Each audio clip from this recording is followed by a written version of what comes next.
आज की वीडियो में हम एक 4K video editing computer build करेंगे। एक गेमिंग कंप्यूटर भी आप इसी तरीके से बिल्ड कर सकते हैं। वीडियो एडिटिंग और गेमिंग कंप्यूटर्स में बस ये फ़र्क रहता है कि जो CPU हम चूज़ करते हैं गेमिंग कंप्यूटर्स में वो मिड सेगमेंट का भी चल जाता है, लेकिन एक वीडियो एडिटिंग कंप्यूटर में CPU आपको हाईएस्ट सेगमेंट का ही लगाना पड़ेगा। और ग्राफिक्स की बात रही तो डिपेंड करता है कौन सी एप्लीकेशन आप यूज़ करते हैं वीडियो एडिटिंग के लिए, लेकिन गेमिंग में आपको ग्राफिक्स कार्ड पे बिल्कुल भी कॉम्प्रोमाइज़ नहीं चलेंगे। एक कंप्यूटर में किस तरीके से सही कंपोनेंट्स को चूज़ करके आप उसमें सब कुछ बैलेंस करके और बजट के अंदर सब कुछ आ जाए, इस चीज़ के बारे में वीडियो के एंडिंग में हम बात करेंगे। पहले कंप्यूटर को किस तरीके से असेंबल करा जाता है ये देख लेते हैं। कैबिनेट की अनबॉक्सिंग ऑलरेडी पिछली वीडियो में हमने कर ही ली थी। इस वीडियो में सेम कैबिनेट को मैं यूज़ करूंगा नए कंपोनेंट्स इंस्टॉल करने के लिए। ये ANT एस्पोर्ट्स का ICE511MT कैबिनेट है। मेरा पुराना कंप्यूटर अभी तक अच्छी कंडीशन में काम कर रहा था, इसी कारण इन सारे कंपोनेंट्स का इस्तेमाल करके मैंने एक नया सर्वर बिल्ड करा है। नया सर्वर बिल्ड करने के ऊपर भी वीडियो जल्द आपको चैनल पर देखने को मिल जाएगी। सेम वाईफाई कार्ड ये और भी कंप्यूटर्स में काम आ सकता है। और बात रही इस ग्राफिक्स कार्ड की तो ये तो काफ़ी पुराना हो चुका है और गेमिंग के लिए तो ये किसी भी तरीके से अब काम का नहीं है ज़्यादा। बहुत ही बेसिक गेम्स इस पर अब चलेंगे।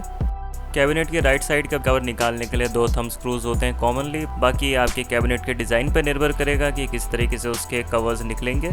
इन्हीं स्क्रूज़ को मैं रीयूज़ करूँगा क्योंकि ये जो कैबिनेट है ANT एस्पोर्ट्स का, इसके साथ काफ़ी हल्की क्वालिटी के स्क्रूज़ आए थे। और ये इंटेल का जो DH67BL मदरबोर्ड है नए सर्वर में काफ़ी अच्छा काम कर रहा है। मैं आज भी नॉर्मल हार्ड ड्राइव्स यूज़ करना पसंद करता हूँ और ये 2 हार्ड ड्राइव्स इस सिस्टम में मैं यूज़ करूँगा। एक हार्ड ड्राइव 2 टेराबाइट की है, एक 1 टेराबाइट की है।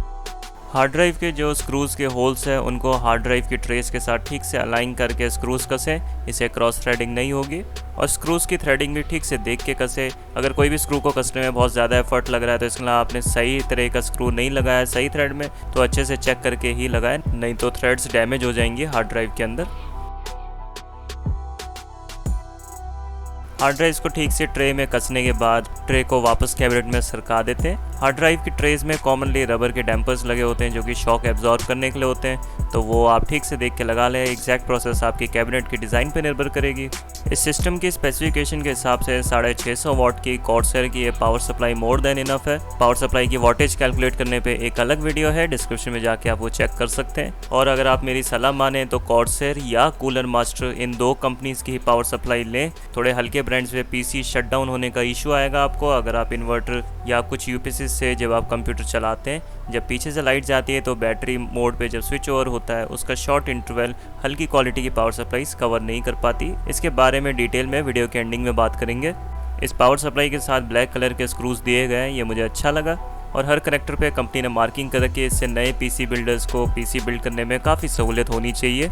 इस कंप्यूटर में मैंने Ryzen का 3900X प्रोसेसर लगाया है और ये काफ़ी पावर हंग्री प्रोसेसर है, इसके कारण मदरबोर्ड भी काफ़ी अच्छा खासा पावरफुल लगाना पड़ेगा। तो ASUS का टफ गेमिंग X570+ मदरबोर्ड सही रहेगा। बॉक्स के अंदर आपको इंस्ट्रक्शंस और डिटेल्ड स्पेसिफिकेशंस भी मिल जाती है।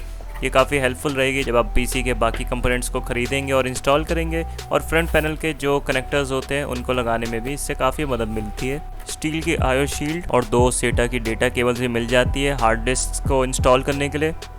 साथ में 2 सेट्स भी दिए हैं स्क्रूज़ के, एक स्टैंड ऑफ है एक स्क्रू है। इसके ज़रिए आप M.2 SSDs को इंस्टॉल कर सकते हैं मदरबोर्ड के ऊपर। मदरबोर्ड के ड्राइवर्स भी दिए हैं DVD में। कोशिश करें फर्स्ट इंस्टॉल के बाद DVD ड्राइवर्स से ही आप सारे ड्राइवर्स को इंस्टॉल करें, उसके बाद जाके ऑनलाइन ही अपडेट्स करें। मदरबोर्ड और केस पे लगाने के लिए डीकैल्स। अब प्रोसेसर की भी अनबॉक्सिंग कर लेते हैं। किसी भी वीडियो एडिटिंग कंप्यूटर में सबसे महंगा कंपोनेंट आपका प्रोसेसर ही रहेगा और इसकी इतनी ज़्यादा कीमत के कारण काफ़ी सारे सेलर्स आपके साथ प्रोसेसर के मामले में फ्रॉड करने की कोशिश करते हैं। मार्केट में नकली प्रोसेसर्स की भरमार है और किस तरीके से असली और नकली प्रोसेसर्स के बीच आप फ़र्क कर सकते हैं, इसको मैंने एक अलग वीडियो में कवर करा है। और एक इम्पॉर्टेंट इन्फॉर्मेशन कि जो 400 सीरीज़ के चिपसेट है AMD के वाला मदरबोर्ड है, तो उसके लिए आपको पहले बायोस अपडेट करना पड़ेगा, उसी के बाद ये वाले जो प्रोसेसर्स हैं तब चलेंगे। इसके कूलर की भी अनबॉक्सिंग कर देते हैं। इसके साथ आपको 2 केबल्स मिलती है। स्टॉक CPU कूलर पे जो LED लाइटिंग है इसको आप अपने मदरबोर्ड से कंट्रोल कर सकते हैं, तो ये केबल्स उसी में काम आती हैं। अगर मदरबोर्ड पे RGB कनेक्टर दिया हुआ है तो 12 वोल्ट RGB केबल लगानी है आपको। अगर पोर्ट नहीं भी दिया हुआ है तो USB केबल को यूज़ कर सकते हैं आप। अब क्योंकि ये कंप्यूटर वीडियो एडिटिंग के यूज़ के लिए रहेगा तो स्टॉक कूलर के बजाय मैं नॉक्टुआ का NHD15 chromax black CPU cooler use करूँगा। इसकी भी अनबॉक्सिंग वीडियो ऑलरेडी काफ़ी डिटेल में डली हुई है। रही बात स्टॉक कूलर की, अगर आपका बजट टाइट है तो इसको भी आप यूज़ कर सकते हैं, उसमें कोई दिक्कत नहीं है। लेकिन कूलिंग परफॉर्मेंस जाहिर सी बात है इसमें उतनी अच्छी आपको नहीं मिलेगी, लेकिन आपका काम चल जाएगा। CPU कूलर के ऊपर ये कनेक्टर्स है। बाय डिफ़ॉल्ट कंपनी की तरफ से ये लो पे आती है सेटिंग इसको हाई कर लेना अगर आप ज़्यादा इसकी स्पीड चाहते हो। अब इंस्टॉलेशन शुरू करते हैं और मदरबोर्ड के चिपसेट के कूलिंग फ़ैन पे ये डीकैल लगा लेते हैं। जब तक प्रोसेसर को फाइनली इंस्टॉल ना करें तब तक इसकी प्रोटेक्टिव पैकेजिंग में इसको रखें, क्योंकि AMD के प्रोसेसर्स पे जो पिन्स होती हैं काफ़ी ज़्यादा नाजुक होती हैं, बहुत ईजीली बेंड हो जाती है। CPU सॉकेट का मैकेनिज्म भी देख सकते हैं आप मदरबोर्ड पे किस तरीके से काम करता है, और इस सॉकेट की डायरेक्शन के हिसाब से आपको प्रोसेसर ठीक से देख के इंस्टॉल करना है। प्रोसेसर के ऊपर बना गोल्डन ट्रायंगल आपको सॉकेट के ऊपर बने ट्रायंगल से अलाइन करके लगाना है, और ज़रूरी नहीं है मदरबोर्ड का सॉकेट पे जब आप CPU इंस्टॉल कर दें तो आपको सीधा देखने को मिले, वो किसी भी डायरेक्शन में हो सकता है। जब आप CPU की डायरेक्शन सही से लगा के बैठाएंगे तब आपको CPU को दबाना नहीं पड़ेगा सॉकेट में फिट करने के लिए, पिन्स अपने आप अपने खांचे में बैठ जाएंगी। उसके बाद CPU का जो लॉकिंग लेवर है इसको लॉक कर देंगे नीचे की तरफ करके। CPU कूलर को इंस्टॉल करने से पहले रैम स्टिक्स को इंस्टॉल कर लें। इसमें मैं कॉर्सर की DDR4 3200 MHz की रैम स्टिक्स इंस्टॉल करूँगा। इनिशियली मैंने डीप कूल का CPU कूलर इंस्टॉल करा था, इसलिए आपको इस फुटेज में वो दिख रहा है। बाद में मैंने नॉक्टुआ का CPU कूलर लगाया। इस कैबिनेट में नॉक्टुआ का NHD15 CPU कूलर फिट करना थोड़ा ट्रिकी था। इसकी डिटेल प्रोसेस की वीडियो तो ऑलरेडी दूसरी वीडियो में कवर्ड है, तो सेम चीज़ों को मैं उतनी बारीकी में तो रिपीट नहीं करूँगा। वैसे भी किसी भी CPU कूलर को इंस्टॉल करने की एग्जैक्ट जो प्रोसेस होती है वो आपके CPU कूलर पे भी डिपेंड करती है, क्योंकि अलग अलग सॉकेट के हिसाब से अलग अलग CPU कूलर्स में अलग ब्रैकेट्स और स्पेसर्स का इस्तेमाल होता है। लेकिन आपने अगर एक CPU कूलर को इंस्टॉल कर लिया तो दूसरा भी ईजिली आप देख के समझ के इंस्टॉल कर पाएंगे। अगर CPU की कूलिंग के लिए थर्मल पेस्ट की बात करें तो नॉक्टुआ का जो ये थर्मल पेस्ट है ये बेस्ट परफॉर्मेंस आपको देगा। इससे बेहतर कूलिंग आपको किसी भी और प्रोडक्ट से नहीं मिलने वाली। थोड़ा सा महंगा ज़रूर आता है लेकिन इसकी कीमत इसकी परफॉर्मेंस के हिसाब से जस्टिफाइड है। प्रोसेसर पे थर्मल ग्रीस लगाने से पहले आइसोप्रोपिल अल्कोहल से अच्छे से साफ़ कर लें ताकि कोई ग्रीसी फिंगरप्रिंट्स या ऑयल के रेसिड्यू ना हो। रही बात थर्मल पेस्ट के पैटर्न की, मेरे ओपिनियन में हार्डली इससे कोई फ़र्क पड़ता है, लेकिन फिर भी मैंने वही पैटर्न यूज़ करा है जो नॉक्टुआ ने रेकमेंड करा अपनी CPU कूलर के साथ। फाइनली CPU कूलर को ध्यान से प्रोसेसर के ऊपर माउंट कर दिया है, इसके स्क्रूज़ के होल्स को ध्यान में रखते हुए, और जो भी स्क्रूज़ है आपके CPU कूलर पे उनको टाइट कर लें। कई CPU कूलर्स में ये दिक्कत आती है लोगों को कि वो स्क्रूज़ को ज़्यादा टाइट कर देते हैं, जिसके कारण जो रैम स्लॉट्स हैं वो काम करना बंद कर देती हैं। तो एक बारीकी है जिसका आपको ध्यान रखना है। लोग अक्सर कंप्यूटर के कूलिंग फ़ैन्स में कंजूसी करते हैं, जिसके कारण वो लोकल ब्रांड्स पे चले जाते हैं, लेकिन मैंने कूलिंग फ़ैन्स भी इस कंप्यूटर में अच्छे लगाए। कैबिनेट के रियर में आर्कटिक का P12 PWM फ़ैन लगाया है। PWM का मतलब है कि इसकी फ़ैन की स्पीड कम ज़्यादा हो सकती है, मदरबोर्ड अपने हिसाब से इसको मॉड्यूलेट कर लेगा। कैबिनेट के फ्रंट पे मैंने सिल्वरस्टोन के एयर ब्लेजर सीरीज़ के फ़ैन्स इंस्टॉल करें। ये भी PWM यानी पल्स विद मॉड्यूलेशन वाले फ़ैन्स हैं, तो मदरबोर्ड इनको अपने हिसाब से कंट्रोल कर देगा। LED लाइटिंग के लिए इनमें ARGB कनेक्टर्स दिए हुए हैं, तो ये ज़रूरी है कि आपके मदरबोर्ड पे 5 वोल्ट ARGB कनेक्टर मौजूद हो, तभी ये फ़ैन्स उस पर डायरेक्टली लगा पाएंगे आप। रही बात कैबिनेट के टॉप साइड पे फ़ैन्स इंस्टॉल करने की, इसमें आर्कटिक के P सीरीज़ के 140 mm के CO रेटेड फ़ैन्स मैं इंस्टॉल करूंगा, और कोई भी फ़ैन्स आप इंस्टॉल करें CO रेटेड ही लगाएं ऊपर के साइड, क्योंकि इनमें बॉल बेरिंग्स होते हैं। नॉर्मल जो हाइड्रो बेरिंग्स होते हैं वो जल्दी वेयर आउट कर जाता है इस डायरेक्शन में। जब भी किसी नए कंप्यूटर फ़ैन में पहली बार स्क्रूज कसे जाते हैं तो थोड़ा सा एफर्ट लग सकता है। इनके ज़्यादा एफर्ट लग रहा हो तो फ़ैन से पहले थ्रेड्स बना ले पेच कस के, उसके बाद फाइनली कैबिनेट पे माउंट करें इन्हें। इन फैन से फ़ैन शेयरिंग का फीचर है, तो आपस में इन फैंस को कनेक्ट कर लेंगे डेजी चेन अरेंजमेंट में। इससे मदरबोर्ड पे सिर्फ एक ही फ़ैन कनेक्टर से हमारा काम चल जाता है मल्टीपल फैंस को लगाने में। मदरबोर्ड को कैबिनेट पे लगाने से पहले स्टैंड ऑफ्स कस लें। ये आपके कैबिनेट के साथ आते हैं और कैबिनेट के हिसाब से ही इनका साइज़ होता है, तो ज़रूरी नहीं है कि एक स्टैंड ऑफ दूसरे कैबिनेट में भी लग जाए। मदरबोर्ड की आयो शील्ड भी अब इंस्टॉल कर लेते हैं। ये हर मदरबोर्ड के हिसाब से अलग होती है। इसको लगाने के लिए सिंपली कैबिनेट के बैक साइड में इसको दबा देंगे किनारे की तरफ से। अगर हाथ से ना लग रहा हो तो स्क्रू ड्राइवर पे कोई सॉकेट लगा के भी दबा सकते हैं, लेकिन किसी भी पॉइंटेड चीज़ से इसको ना दबाएं, बहुत ईजिली इस पर डेंट्स पड़ जाते हैं और वो निकलते नहीं है, बाद में देखने में बुरे लगते हैं। मदरबोर्ड पे CPU कूलर कोशिश करें कि बाहर से इंस्टॉल कर लें, क्योंकि कैबिनेट के अंदर आपको थोड़ा सा टाइट स्पेस होने के कारण दिक्कत आ सकती है। इनिशियली मैंने इस मदरबोर्ड पे डीप कूल का CPU कूलर लगाया था जब इसको इंस्टॉल करा था कैबिनेट में, लेकिन बाद में मैंने नॉक्टुआ NHD15 पे अपग्रेड कर लिया था। मदरबोर्ड को कसने के लिए स्क्रूज़ की बात करें तो आपके मदरबोर्ड के फॉर्म फैक्टर के हिसाब से कम ज़्यादा हो सकते हैं, और इनके थ्रेड्स की बात रही तो स्टैंड ऑफ के हिसाब से इनकी मैचिंग होती है, तो ठीक से देख के अपने केस में आप लगा लें। CPU कूलर तो वीडियो में हमने ऑलरेडी इंस्टॉल कर ही लिया था, लेकिन CPU कूलर के ऊपर जो फैंस लगाएंगे हम वो कैबिनेट के अंदर ही लगाना अच्छा रहता है, क्योंकि कैबिनेट के ग्लास के क्लियरेंस के हिसाब से फैंस को आपको अंदर बाहर एडजस्ट करके फाइनली इनकी क्लिप्स को लगाना है। मेरे केस में मैं CPU कूलर पे नॉक्टुआ के 140 mm के 2 फैंस इंस्टॉल नहीं कर पा रहा था, तो इसलिए मैंने एक नॉक्टुआ का फ़ैन सेंटर में इंस्टॉल करके और 2 आर्कटिक के 120 mm के फैंस इंस्टॉल कर लिए। तो एक तरह से ये ट्रिपल फैन सेटअप हो गया है इस CPU कूलर पे। SSDs की अगर बात करें तो वेस्टर्न डिजिटल की ग्रीन SSDs सबसे सस्ती होती है, लेकिन इनकी लाइफ भी कम होती है, तो सिर्फ लाइट यूसेज के लिए ही इन्हें लगाएं। अदरवाइज़ कोशिश करें कि SSDs में आप ब्लू वर्जन यूज़ करें, उसके पैसे के हिसाब से आपको बेहतर लाइफ और रिलायबिलिटी भी मिलती है। SSDs की detail comparison video already channel पे है, जाके चेक करिए। इस वीडियो के डिस्क्रिप्शन में लिंक्स इन सारी वीडियोज़ के मिल जाएंगे। 2.5 इंच के SSDs इंस्टॉल करने के लिए स्क्रूज दिए गए हैं कैबिनेट के साथ, उसी के ज़रिए मैंने इनको माउंट कर लिया है। और बात रही M.2 फॉर्म फैक्टर के SSDs की, तो इनके लिए पहले आपको स्टैंड ऑफ कसने पड़ेंगे मदरबोर्ड पे।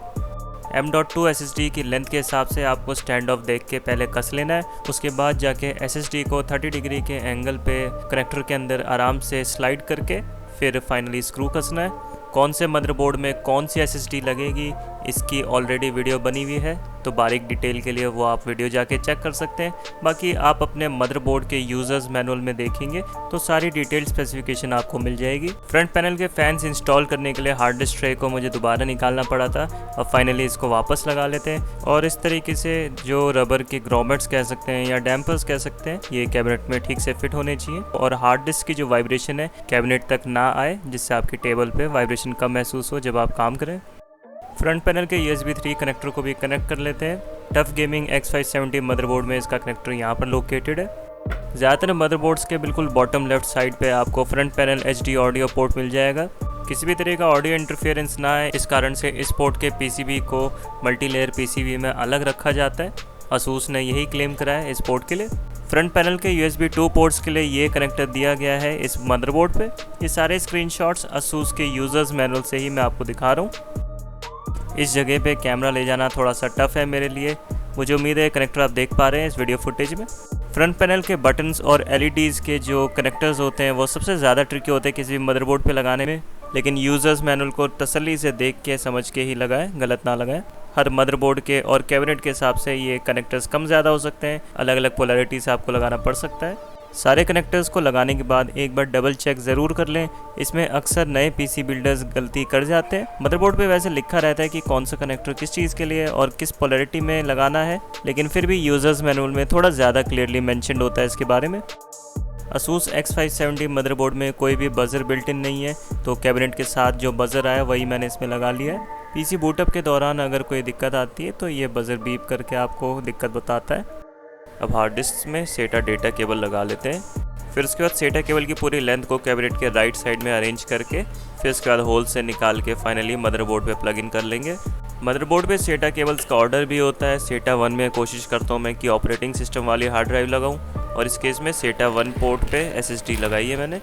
वाईफाई के लिए मैंने ASUS का PCIe AX58BT Wi-Fi 6 PCI adapter use करा है। इसका डिटेल्ड रिव्यू ऑलरेडी कुछ समय पहले हमने कर लिया था। ये वाईफाई अडेप्टर किसी भी PCIe X1 स्लॉट पे लग जाएगा और मदरबोर्ड पे 3 स्लॉट्स दिए हुए हैं इस तरह के। और ब्लूटूथ फंक्शनैलिटी के लिए कार्ड का USB कनेक्टर मदरबोर्ड पे कनेक्ट करना ना भूलें। इस वाईफाई कार्ड के साथ 2 एक्सटर्नल एंटेनास का बेस आता है, तो उसके 2 गोल्ड प्लेटेड कनेक्टर्स इस तरीके से कार्ड के बैक साइड पे कस लेंगे। ग्राफिक्स की अच्छी परफॉर्मेंस के लिए NVIDIA का GTX 1650 सुपर ग्राफिक्स कार्ड इसमें मैंने चूज़ करा है लगाने के लिए। इसकी परफॉर्मेंस के बारे में वीडियो के एंडिंग में बात करेंगे। ग्राफिक्स कार्ड को लगाने के लिए सिंपली PCI 3X16 स्लॉट में इसको सीधा स्लाइड इन कर लें और इसका जो लॉक है अपनी जगह इसको लॉक कर लेगा। उसके बाद 2 स्क्रूज कस लें इसके। अगर आपका बजट अलाउ करे तो PSU केबल्स की एक्सटेंशन किट ज़रूर यूज़ करें, इससे केबल ऑर्गेनाइजिंग में काफ़ी हेल्प मिलती है और लुक्स तो डेफिनेटली इम्प्रूव हो ही जाती है आपके सेटअप की। केबल्स को अरेंज करने के लिए इनके साथ कॉम्स भी आते हैं, तो ये इसमें खांचे में इस तरीके से फंस जाती है वायर्स। कई एक्सटेंशन किट्स में जो EPS कनेक्टर की केबल होती है CPU पावर के लिए वो नहीं मिलती, लेकिन कूलर मास्टर ने पूरी केबल्स दी है इस केस में और ये मुझे अच्छा लगा।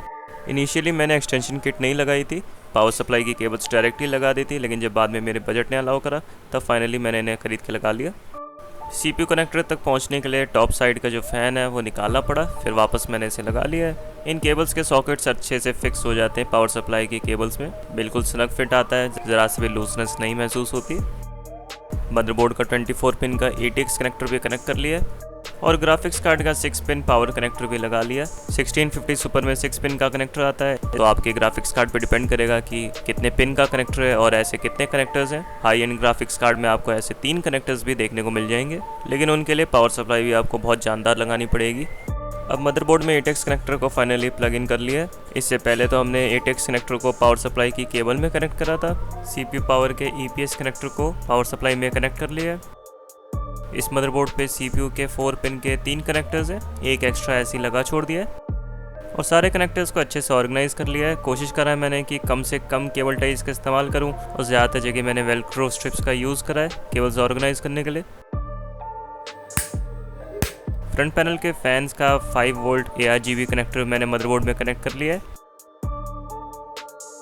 लेकिन ARGB के लिए इन्होंने शेयरिंग का ऑप्शन दिया है, तो सारे फैंस के जो LEDs के कनेक्टर्स हैं उनको आप डेजी चेन अरेंजमेंट में लगा सकते हैं, लेकिन फ़ैन की पावर के लिए ऐसा कोई ऑप्शन नहीं दिया है, तो उसके लिए हमें अलग कनेक्टर यूज़ करना पड़ेगा। कैबिनेट के फ्रंट के तीनों फैंस मदरबोर्ड के एक ही कनेक्टर में लग जाएंगे। ऐसे ही CPU कूलर के जो फैंस हैं उनको भी प्लग इन कर लिया है। इस मदरबोर्ड में फैंस को कनेक्ट करने के लिए काफ़ी सारे कनेक्टर्स दिए हैं, तो दिक्कत नहीं आती है। पूरा कंप्यूटर अब रेडी है और केबल्स को बहुत अच्छे से मैंने टाइम लगा के अरेंज करा है ताकि देखने में सुंदर लगे। रही बात PSU एक्सटेंशन केबल्स की, तो ये भी बहुत अच्छे से मैच कर रही है कैबिनेट के black and red colour scheme के साथ। अब कंप्यूटर में इतने अच्छे कंपोनेंट्स लगाएं और PSU एक्सटेंशन केबल्स भी लगाई हैं, तो एक एक चीज़ अच्छे से दिखे, इसके लिए मैं LED लाइटिंग यूज़ करूँगा। तो डीप कूल की ये RGB स्ट्रिप्स यूज़ करी है मैंने और ब्रांड्स के मुकाबले इनकी क्वालिटी काफ़ी अच्छी लगी मुझे। और इनको कनेक्ट करने के लिए 12 वोल्ट RGB पोर्ट की ज़रूरत पड़ेगी मदरबोर्ड पे, जो कि इस ASUS X570 पे ऑलरेडी है। एक बात का ध्यान रखें, इन RGB स्ट्रिप्स का जो कनेक्टर की वायर है उसके ऊपर एक छोटा सा स्टिकर लगा मिलेगा आपको, उसका बहुत ध्यान रखना है, गलती से भी डैमेज नहीं होना चाहिए, नहीं तो कंपनी आपको वारंटी क्लेम में दिक्कत कर सकती है इनकेस आप RMA के लिए इनको सेंड करते हैं किसी खराबी में। जहाँ भी इन LED स्ट्रिप्स को लगाए पहले आइसोप्रोपिल अल्कोहल से साफ़ कर ले ताकि ऑयल और ग्रीस के रेजिड्यू ना रहे और ये अच्छे से चिपक जाए। अब कैबिनेट का राइट साइड का ढक्कन लगा के ऊपर वाईफाई एंटीना का बेस चिपका दिया है। इसके अंदर काफ़ी स्ट्रॉन्ग मैग्नेट्स है, तो कैबिनेट के मेटल के लिड पे काफ़ी अच्छे से चिपक जाएगा। बाकी अब अपने केस के हिसाब से इसकी लोकेशन आगे पीछे कर सकते हैं जहां आपको बेस्ट लगे, और ज़्यादा सिग्नल स्ट्रेंथ के लिए इसको L शेप में रखते हैं, लेकिन मेरा वाईफाई राउटर काफ़ी पास है तो दोनों एंटीनास को मैं सीधा ही रख दूंगा लुक्स के लिए। बूटअप करने से पहले सारी केबल्स प्लग इन कर ली है मैंने, क्योंकि मुझे अपने पे भरोसा है कि PC को मैंने ठीक से बिल्ड करा होगा। इस मदरबोर्ड में अल्ट्रा हाई डेफिनेशन ऑडियो के लिए ऑप्टिकल केबल के लिए भी कनेक्टर दिया है। जो भी मदरबोर्ड लें कोशिश करें उस पर ऑप्टिकल केबल के लिए कनेक्टर ज़रूर हो। बूटअप करने के बाद सबसे पहले बायोस में एंटर करके फ़ैन्स को चेक कर लिया है, इनकेस कोई फ़ैन का कनेक्टर ठीक से ना लगा, और फैंस को कैलिब्रेट करना भी ज़रूरी होता है। इसके बारे में ज़्यादा जानकारी आपको सिल्वरस्टोन के एयर ब्लेजर फ़ैन की वीडियो में मिल जाएगी। और जब भी आप नए फ़ैन्स इंस्टॉल करते हैं, भले ही आप कैबिनेट के टॉप साइड में लगाएं या बैक साइड में, हर जगह जो भी फ़ैन आप इंस्टॉल कर रहे हैं मदरबोर्ड में एक बार कैलिब्रेट कर दें। उससे मदरबोर्ड को फ़ैन की मिनिमम और मैक्सिमम RPM का आइडिया लग जाता है। करने को आप फ़ैन कर्व को खुद भी मैनुअली सेट कर सकते हैं, लेकिन मैंने इसको ऑटोमेटिक ही छोड़ दिया। मदरबोर्ड ने अपने हिसाब से काफ़ी अच्छे से इसको सेट कर लिया है। रैम की जो क्लॉक फ्रिक्वेंसी है मैं 3200 मेगाहर्ट्ज़ तक पूरी नहीं ले जा पाया, न जाने क्यों सिस्टम क्रैश करता है, तो 3066 मेगाहर्ट्ज़ तक ही ये सपोर्ट कर रहा है मेरे प्रोसेसर पे। सिस्टम ठीक से चेक करने के बाद विंडोज़ 10 इंस्टॉल कर ली मैंने। सॉफ्टवेयर की इंस्टॉलेशन में आपको ज़्यादा दिक्कत नहीं आएगी, वो काफ़ी ईजी है और उसके लिए काफ़ी सारी वीडियोज़ ऑनलाइन आपको मिल जाएगी। सारी हार्डवेयर के साथ जो भी केस बैजेस आए थे वो भी मैं लगा लूँगा, मुझे पसंद है ये। पुराने टाइम की जो कंप्यूटर्स में जब लगे आते थे उसकी मुझे याद दिलाते हैं बचपन की। कई लोग आज इनको नहीं पसंद करते, लेकिन मुझे आज भी पसंद है।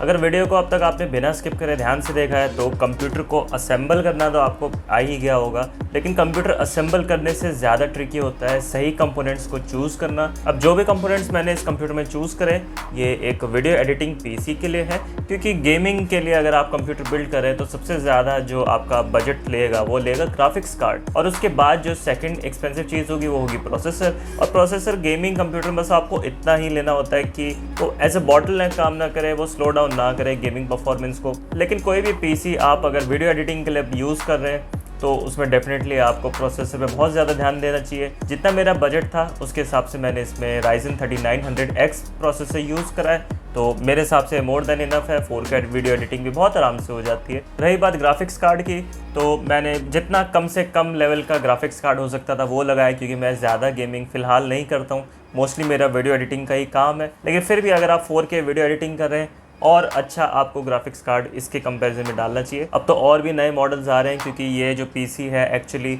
1 साल पहले मैंने बनाना शुरू करा था। धीरे धीरे बजट मेरा जैसे जैसे होता गया कंपोनेंट्स में ऐड ऑन करता गया। सबसे पहले मैंने कैबिनेट लिया था, पुराने ही कंपोनेंट्स को मैंने इसी कैबिनेट में लगा दिया था। उसके बाद मेन जो कंपोनेंट्स थे फिर उनको मैंने लगाया। लास्ट में सारे फैंस को अपग्रेड करा, क्योंकि हो क्या रहा था कि कूलिंग के मामले में जो स्टॉक कूलर है वो इतना बढ़िया नहीं है AMD के साथ जो आ रहा है, और अगर आप छोटा मोटा कोई CPU कूलर ऐसे ही लगा लेते हैं वो भी इतनी अच्छी परफॉर्मेंस नहीं देता है। किसी भी पीसी बिल्डर को सिर्फ एक ही दिक्कत सताई, वो ये कि जो इसके फ्रंट पैनल के कनेक्टर्स होते हैं इनको लगाना थोड़ा सा ट्रिकी होता है, क्योंकि मदरबोर्ड के कनेक्टर्स इधर उधर होते हैं और इसके खुद का भी कोई प्रॉपर कनेक्टर नहीं होता है। ऐसा नहीं है कि एक ही स्टैंडर्ड साइज़ का कनेक्टर आपने प्लग इन कर दिया सारे मदरबोर्ड्स में। किसी मदरबोर्ड में हार्ड डिस्क के जो LED लाइटिंग के लिए कनेक्टर होता है वो एक साइड पे होगा, पावर ऑन ऑफ का अलग होगा, पावर का इंडिकेटर का अलग होगा, रीसेट करने का स्विच अलग होगा। तो इस कारण से आपको अपने मदरबोर्ड का यूज़र मैनुअल देखना पड़ेगा, उसके हिसाब से मिला के लगाना है, नहीं तो आपको दिक्कत आ सकती है। क्योंकि सेम चीज़ अगर आप फॉलो करके लगाओगे, ज़रूरी नहीं है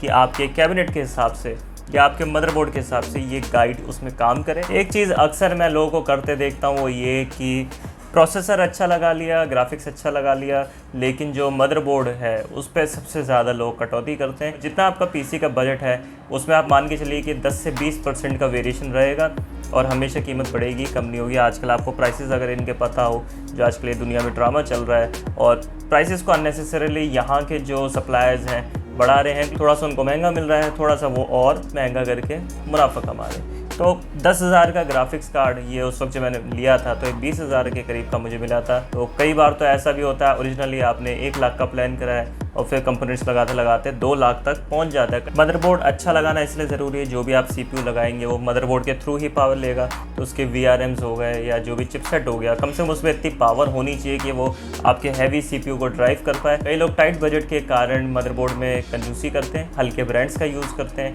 लेकिन फिर होता क्या है कि जो मदरबोर्ड है पूरी पावर नहीं दे पाता, जिसके कारण मदरबोर्ड की खुद की लाइफ ही कम हो जाती है। कई लोग मदरबोर्ड्स में जो वाईफाई एंटीना की चिप होता है उसको इनबिल्ट लेना पसंद करते हैं, और वो मेरे हिसाब से सबसे बेकार तरीका है, क्योंकि इंटरनेट कनेक्टिविटी के जो स्टैंडर्ड्स हैं बहुत जल्दी बदल जाते हैं, कुछ ही साल के अंदर आउटडेटेड होने लगती हैं चीज़ें। इस पीसी में मैंने ASUS का वाईफाई कार्ड यूज़ करा है, वाईफाई 6 सपोर्टेड है वो, उसकी भी अलग वीडियो डली हुई है। सारी जो कंपोनेंट्स की वीडियोज़ है अलग अलग, उनके लिंक आपको वीडियो के डिस्क्रिप्शन में मिल जाएंगे। SSDs की बात करें तो ग्रीन SSDs में ये कमी होती है कि इनकी लाइफ थोड़ी कम होती है, तो ब्लू मेरे हिसाब से लगता है कि ऑलराउंड परफॉर्मेंस देता है। अगर आपका ज़्यादा हैवी काम नहीं है, थोड़ा बहुत भी मतलब आप रीड राइट साइकिल्स आपके कम है, तो SSD के लिए आप ग्रीन वाला भी यूज़ कर सकते हैं, टाइट बजट पे है।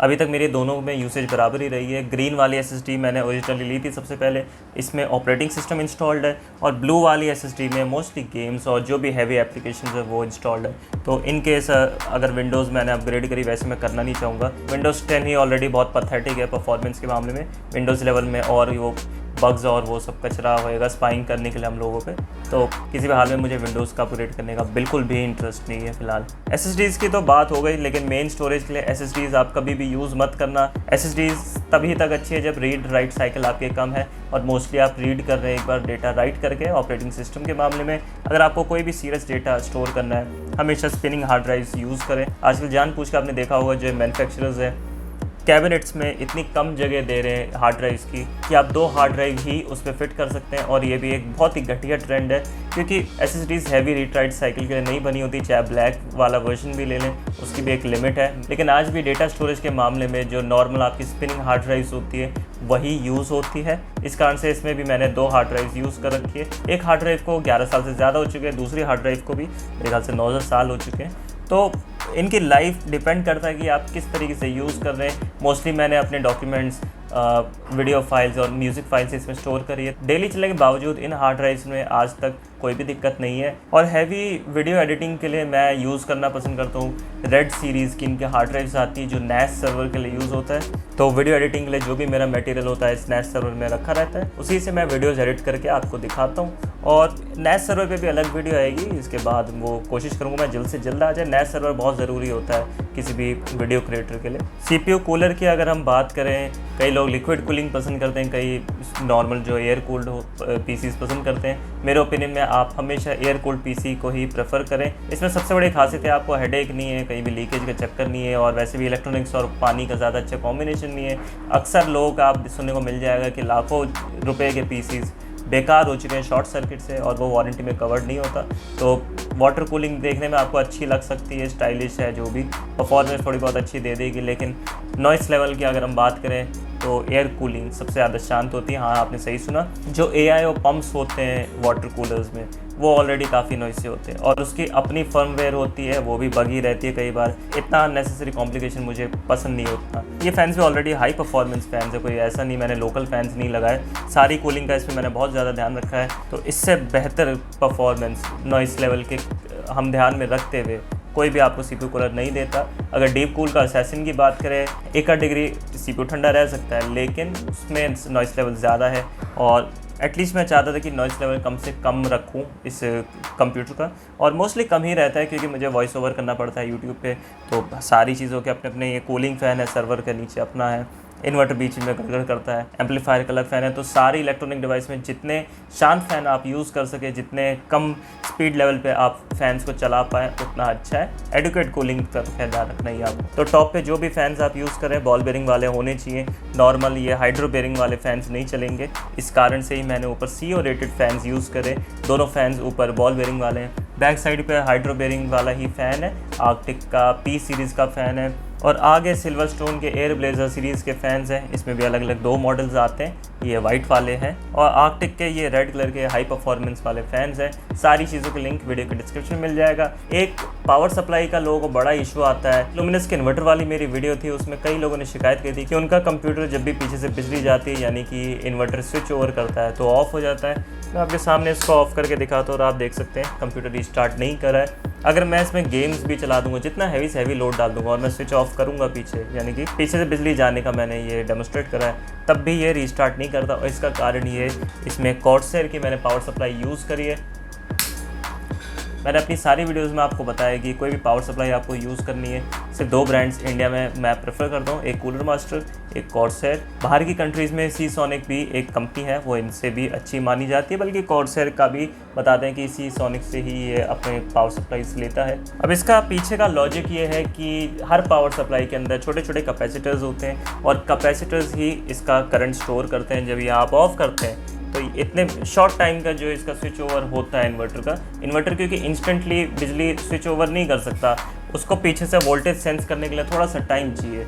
तो उस शॉर्ट इंटरवल को कवर करने के लिए इसमें कैपेसिटर्स होते हैं। तो जो हल्की पावर सप्लाईज होती है उसमें ये कैपेसिटर्स कम वैल्यू के होते हैं, वो कम करंट स्टोर करते हैं, क्योंकि एक तरह से कॉस्ट कटिंग के लिए कंपनीज ऐसा करती हैं। तो इससे क्या होता है, इनका होल्ड अप टाइम कम हो जाता है, तो पावर सप्लाई के पास इतनी करंट ही नहीं होता स्टोरेज में कि आपके पीसी को ऑन रख पाए जब मेन लाइन स्विच ओवर होती है उस दौरान। तो आपका कंप्यूटर रीस्टार्ट होगा ही होगा, चाहे आप कुछ भी कर लो। ज़्यादातर इन्वर्टर आज के टाइम में काफ़ी अच्छा स्विच ओवर टाइम आपको देते हैं। और लुमिनस का जो ये वाला इन्वर्टर मैं यूज़ कर रहा हूँ, इसमें एक UPS मोड है। आजकल सभी इन्वर्टर्स में आपको UPS मोड देखने को मिल जाएगा। तो आपके घर में अगर कोई भी इन्वर्टर है आपको ये दिक्कत आ रही है कि कंप्यूटर रीस्टार्ट हो जाता है। इन्वर्टर के बैक साइड पे एक स्विच होता है, उसको आप यूपीएस साइड पे कर दो, यूपीएस मोड अगर ऑन हो पाए, अगर आपका इन्वर्टर सपोर्ट करता है तो उससे आपको ये चीज़ सॉल्व हो जाएगी। अगर ना हो तो अपनी पावर सप्लाई को ज़रूर चेक करें, किसी अच्छे ब्रांड की पावर सप्लाई अपने कंप्यूटर बिल्ड में ज़रूर यूज़ करें, जिससे आपको दिक्कत ना। इस कैबिनेट की बात करें तो ये मीडियम क्वालिटी का कैबिनेट है। ऊपर आपको इसमें डस्ट फिल्टर मिल जाता है, और इस कैबिनेट की जो रिव्यू वाली वीडियो थी उसमें भी मैंने इसकी कूलिंग की बहुत ज़्यादा तारीफ़ करी थी। कूलिंग में लाजवाब है, लेकिन बिल्ड क्वालिटी के मामले में और सुधार इसमें हो सकता था। अब 4-5 हज़ार रुपये की रेंज में आपको थोड़ा सा तो ये चलाना ही पड़ेगा। जैसे आगे की ये ग्रिल थोड़ी सी लीज भी है, टॉप साइड में भी थोड़ा सा अगर और हैवी होती इसकी शीट मेटल तो अच्छा होता। लेकिन अगर आपको हैवी बिल्ड क्वालिटी वाला केस चाहिए तो कॉर्सर और ऐसी कई कंपनीज़ का आता है, लेकिन वो 9-10 हज़ार रुपये तक की फिर रेंज पहुँचती है। बजट अलाउ करता है आपका, अगर अच्छा लग रहा है तो ज़रूर आप देखें, नहीं तो अगर थोड़ा सा आपका बजट टाइट है तो ये वाला कैबिनेट भी काफ़ी अच्छा है। और तक भी मुझे कोई इसमें कमी खास नहीं लगी बिल्ड क्वालिटी के अलावा, बाकी सही है सब कुछ इसमें। इन फ्यूचर जो मुझे लगता है कि इसमें मैंने कंजूसी करी जाए वो है graphics card. 4K video editing के लिए ये ग्राफिक्स कार्ड उतना बढ़िया नहीं है जितना होना चाहिए, तो थोड़ा सा जैसे फ्रेम रेट एडिट करते वक्त कम मिलते हैं, जिसके कारण वीडियो में उतनी स्मूथनेस नहीं मिलती। तो उस वक्त अगर मैंने 5-10 हज़ार रुपये डाल के इससे बेहतर ग्राफिक्स कार्ड ले लिया होता तो अच्छा रहता, लेकिन मैंने थोड़ी सी कंजूसी कर दी। अब तो फाइनली कुछ नहीं हो सकता, ग्राफिक्स कार्ड्स के रेट्स भी बहुत ज़्यादा हो चुके हैं। इन फ्यूचर कभी कोई आगे मौका मिला, हो सकता है मैं इसको अपग्रेड कर लूँ। और इन केस अगर ऐसी सिचुएशन आती है कुछ साल बाद, अगर आप ये वीडियो देखते हैं, कमेंट से मुझसे ज़रूर पूछ लेना। हो सकता है ये जो ग्राफिक्स कार्ड है मैं आपको कम रेट पे दे दूँ, अगर मेरे पास इतना बजट हुआ तब की बात है। बस जो भी कंपोनेंट जो आप लगाएं कंप्यूटर में, इस बात का ध्यान रखें कि आपस में ठीक से मैच करे। सारी चीज़ें आपको कंपैटिबिलिटी देखनी पड़ेगी, जैसे DDR4 रैम हो गई, उनकी मेगाहर्ट्ज़ की जो स्पीड होती है वो भी आपको मदरबोर्ड से मैच करके लगानी पड़ेगी। मदरबोर्ड से ज़्यादा ही होनी चाहिए, कम नहीं होनी चाहिए, नहीं तो बॉटलनेक का काम करेगी। प्रोसेसर का जो सॉकेट होता है आपके मदरबोर्ड से मैच करना चाहिए। AMD के जो Ryzen सीरीज़ के वाला प्रोसेसर है, इसका AM4 सॉकेट है और AM4 सॉकेट ही इस मदरबोर्ड पे है, तो ये चीज़ तो फिर भी बेसिक से आपको ज़्यादा दिक्कत नहीं आएगी। और RGB लाइटिंग के लिए ये ध्यान रखना कि मदरबोर्ड पे RGB कनेक्टर होना चाहिए। RGB कनेक्टर 2 तरीके के होते हैं, एक 5 वोल्ट, एक 12 वोल्ट, दोनों हो तो अच्छी बात है, अदरवाइज़ आपको थोड़ा बहुत फिर अलग से RGB कंट्रोलर लेना पड़ेगा। इस मदरबोर्ड में तो खैर दोनों तरीके के कनेक्टर्स हैं। आगे के जो फ़ैन के कनेक्टर्स हैं ये ARGB वाला है, और ये जो डीप कूल की लाइटिंग यूज़ करिए ये RGB पोर्ट में लगता है। तो RGB पोर्ट 12 वोल्ट का होता है, ARGB पोर्ट 5 वोल्ट वाला होता है। आपस में पोर्ट्स इंटरचेंजेबल नहीं होते हैं। मुझे उम्मीद है कि ज़्यादातर चीज़ों को मैंने इस वीडियो में कवर कर लिया होगा। फिर भी अगर कुछ मिस हो गया और आपके कोई डाउट्स हो तो कमेंट से ज़रूर पूछ सकते हैं मुझसे।